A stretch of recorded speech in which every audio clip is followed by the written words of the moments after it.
I caught a banana. I caught this banana. What did I...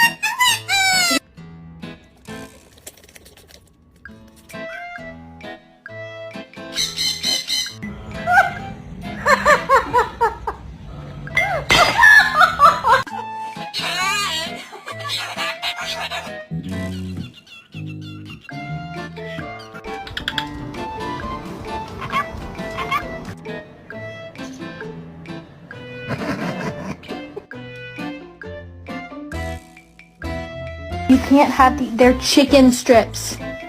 You are literally a little bit of a chicken. Let's just come in the ballroom and look.